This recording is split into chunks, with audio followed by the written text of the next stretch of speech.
People get trapped in a cycle of self-loathing. We start with something small. It could be negative self-talk, but that snowball, if you keep adding to it, if you keep self-loathing, if you keep looking in the mirror and not respecting your body, if you keep eating those donuts and not exercising, the snowball gets bigger and bigger and bigger until the point where you really do hate yourself. You are disgusted by what you see in the mirror.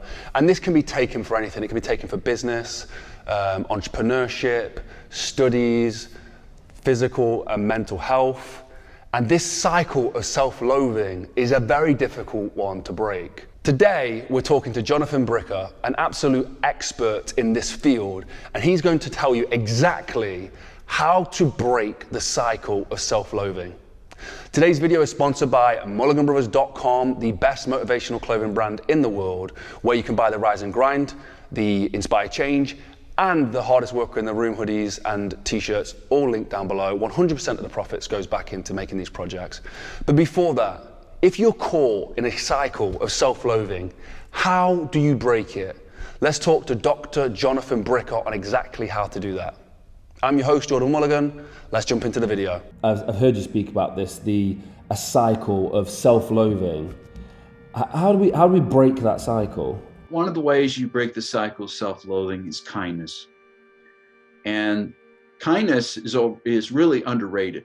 A lot of people say kindness is mamby-pamby, being tough on myself, that's what gets things done. That's what my parents always taught me. I've got to be tough in order to get through life. Life is hard, so I don't have room for kindness. But the fact of the matter is, kindness can open you up. Kindness can give you space from all the negative self-talk that we can give ourselves. And there are a lot of different ways to be kind.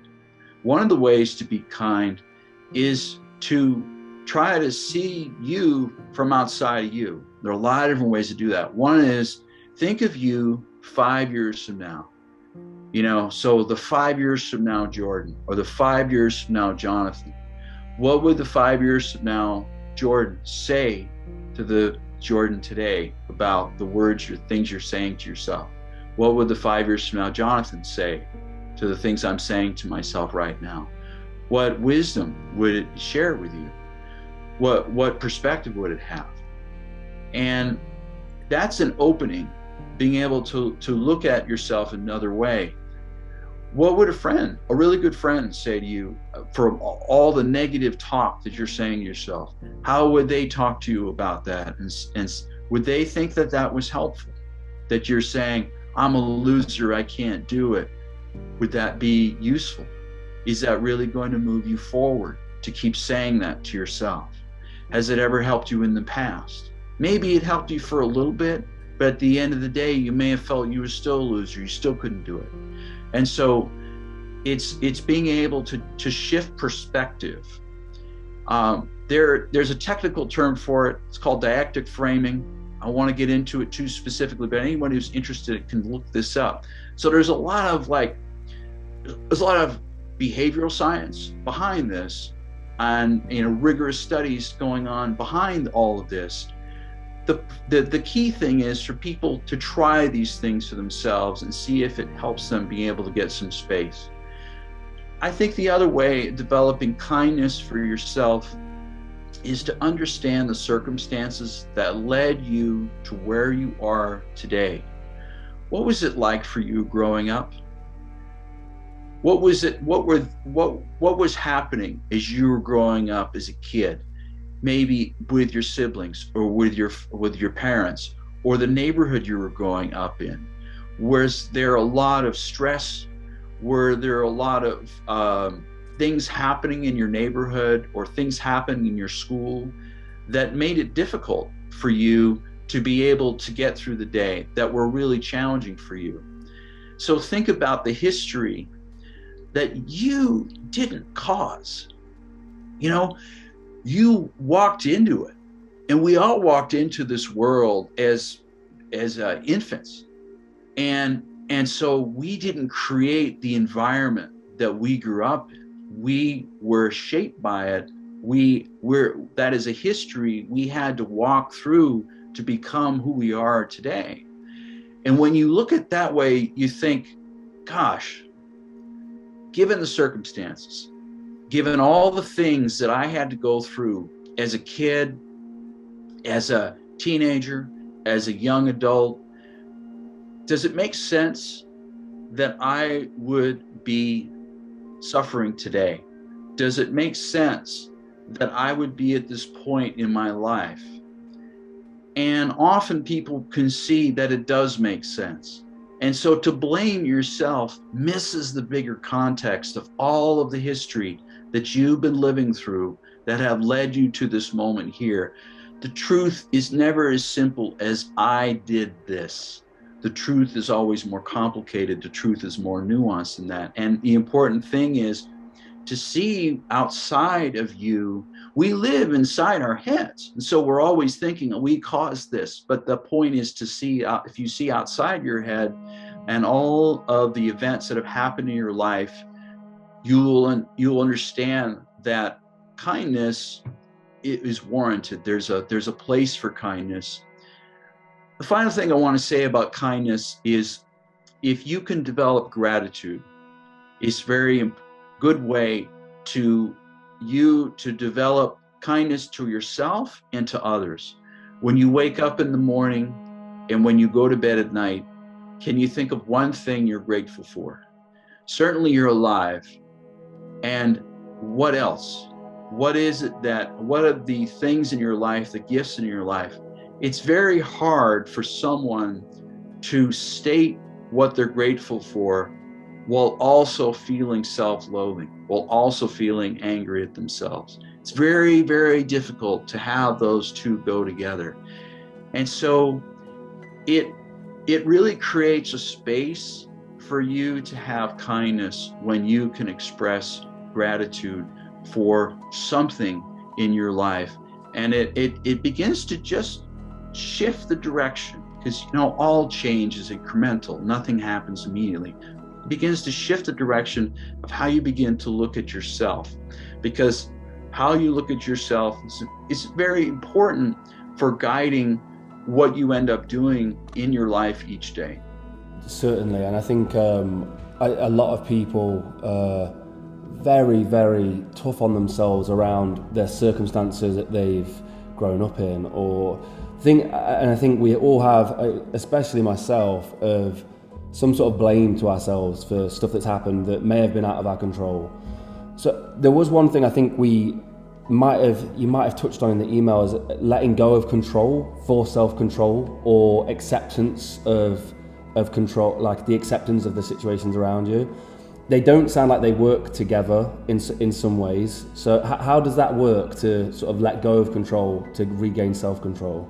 So there's a paradox here that it's very important, and it's very counterintuitive.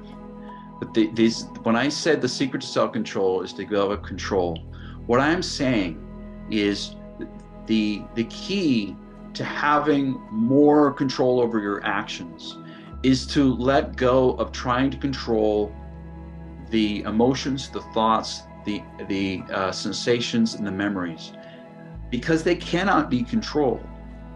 They run on their own schedule. They run their own way. The more you try to compress them, the more you try to control them, the worse it gets. It's like playing whack-a-mole at the arcade.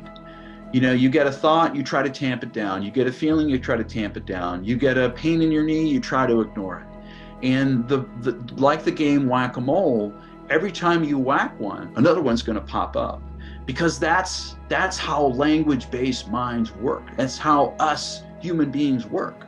And so you can't, if you keep trying to control these uncontrollable things, you are going to continue suffering. You are going to be having a really, really difficult time in your life. And so the secret to self-control is letting go of trying to control those things, because eventually they will actually begin to fade. They're not going to disappear, but they're going to fade to the background. It's like if you're looking at an actor on the stage, you've got things in the background. You might have characters in the background who maybe are not speaking, or who want the focus of the attention of the actor on the stage. You want to put the spotlight on what matters in your life, the things you can control, things that you use with your hands and your feet, whether you go to the gym, whether you're running, whether you are going to show up for the interview or write the resume or be able to try to connect with someone that you're interested in or repair the relationship. It's what you say, it's what you do with your hands and your feet. Those are the things you can control. And so the other side of the secret to self-control is focus on the things that you actually have control over and letting go of those things that you do not have control over. Let the moles run around. Let them run around, then do their thing, while you focus on what really, really is important in your life and the things that you actually have control over. The Serenity Prayer from AA actually is quite appropriate here, and that is to change the things that you can, accept the things that you can, and have the wisdom to know the difference. And it's actually very appropriate to the model of behavior change, acceptance and commitment therapy, because it's just really sums it up very quickly. This if you can follow a life that follows that concept, your life can go in a much more positive direction and be much more fulfilling. Thank you so much to Jonathan Bricker, an extremely intelligent man who has delivered some amazing TEDx talks, some amazing lectures.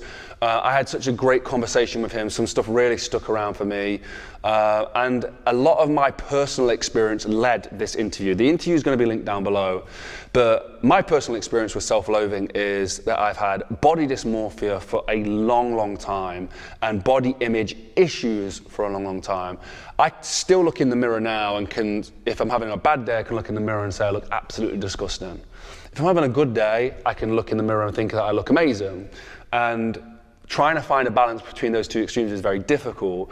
But one thing that I realized is when I was at my biggest, the only time I had success with losing that weight, which was over 100 pounds of weight loss, was when I loved myself at 360 pounds. I looked in the mirror one day and I said, you know what?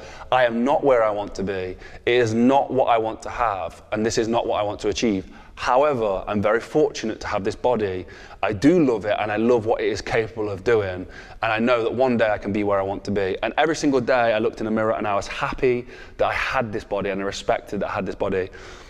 And then as I got smaller and smaller and smaller and smaller until I got to the point where I had the ideal physique that I wanted, I still loved it the same way I loved it at the start. But it took me not hating myself, not self-loathing, removing that cycle of self-loathing and then eating again, and self-loathing and hating myself again. It had to remove that and love myself the whole way through. And that's how I managed to do it.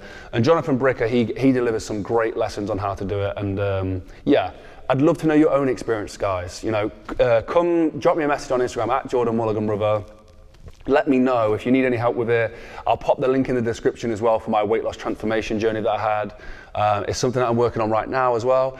And it segues me to our new gym line and fitness line that we've brought out at mulliganbrothers.com, the best motivational clothing brand in the world. We've just brought out some gym hoodies as well and some workout gear. They're slightly more fitted to the biceps. And for me, I'm now extremely happy that I can wear these t-shirts and feel extremely comfortable wearing them as well. Yeah, and all the profits from the clothing brand go back into making all of this possible. So thank you so much to everybody who's done that. Guys, the Inspire Change movement. Go inspire change through your actions and move forward with passion and purpose. Somebody might be watching and you might just inspire them to do the same. Have a blessed and productive day. I'll see you in the next one. Peace.